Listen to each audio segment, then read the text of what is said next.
How did your sense of community change when you joined the Navy? Well, the Navy is like a large organization or corporation, hundreds of thousands of people. So when I joined, now you wear a uniform. You happen to know all the other people in your organization wearing uniform. So it expanded dramatically. And I was in the Navy for 20 years, from 1961 to 1981. So I got to see a lot of people. My community got pretty big. Did your community move forward with you as you moved out of the Navy? I had transitioned toward the end of my Navy career.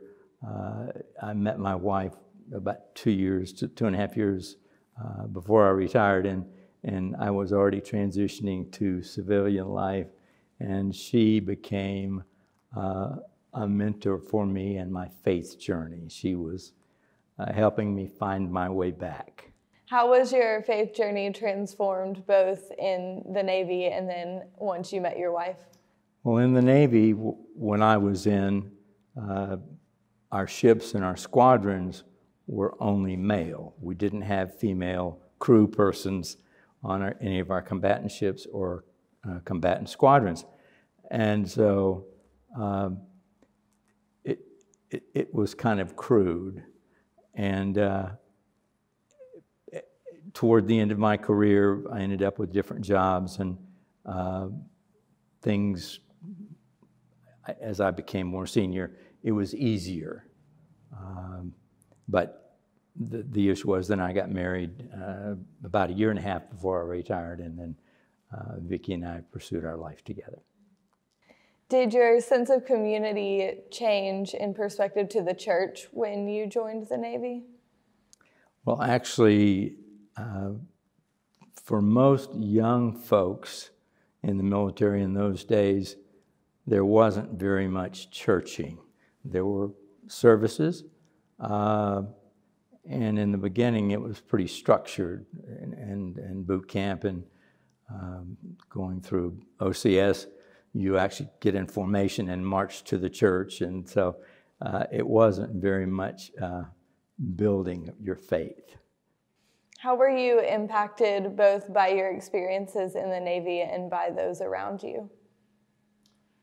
The Navy experience was really dramatic during the Vietnam conflict. I did 2 tours to Vietnam, and I will say that flying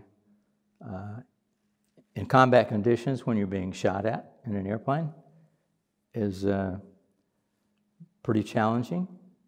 And for those times when we had a particularly tough mission and we ended up losing some pilots and airplanes, when we came back and debriefed, virtually everybody would say, it could have been me. There's nothing that I did that was, I could say, kept me from being shot down.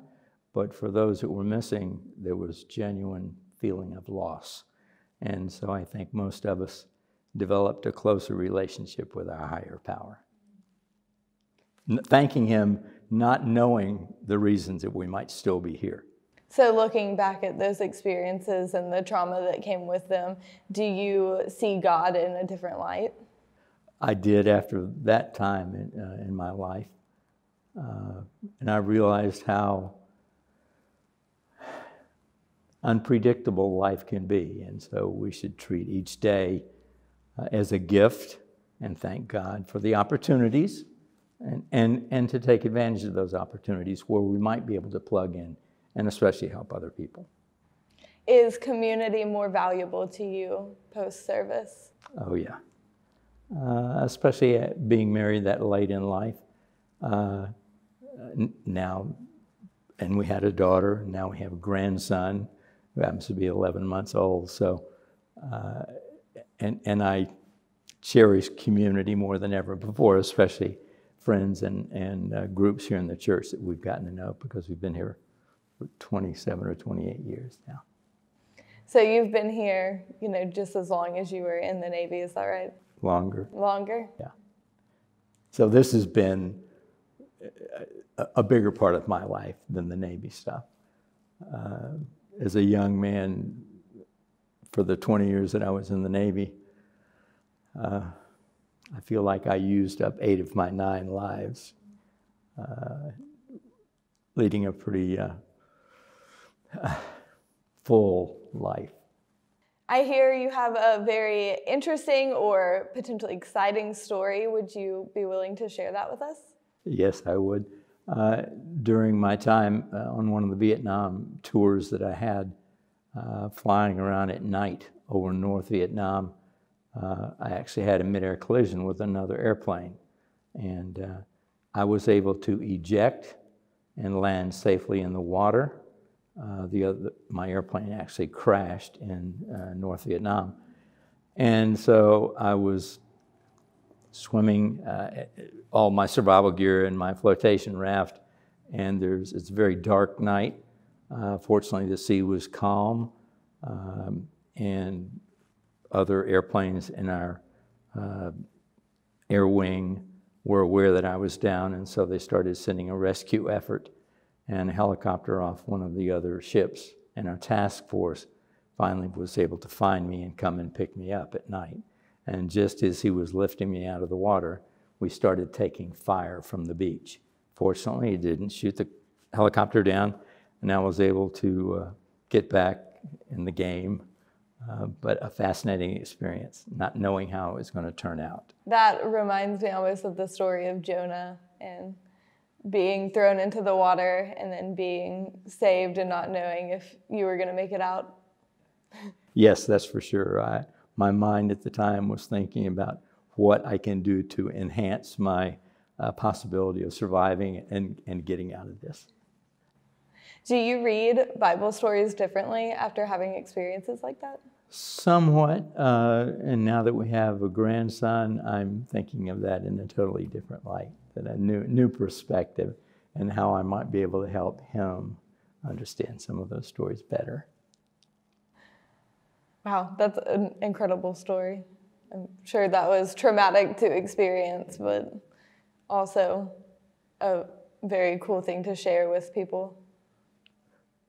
I'm glad to be here to be able to share it. Yes, I'm glad that you're here to share it.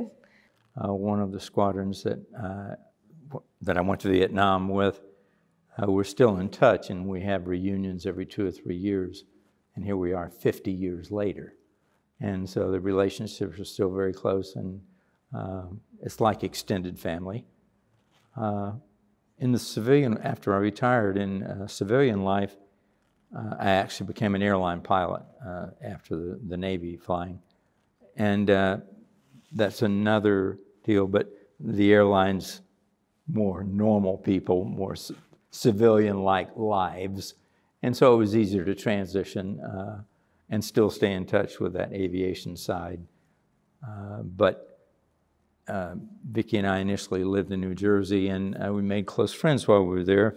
But moving back, Vicki is from Georgia, so moving back here in the Atlanta area, we eased into life, and it was more, obviously we're happy and have been here in Smyrna for a long time.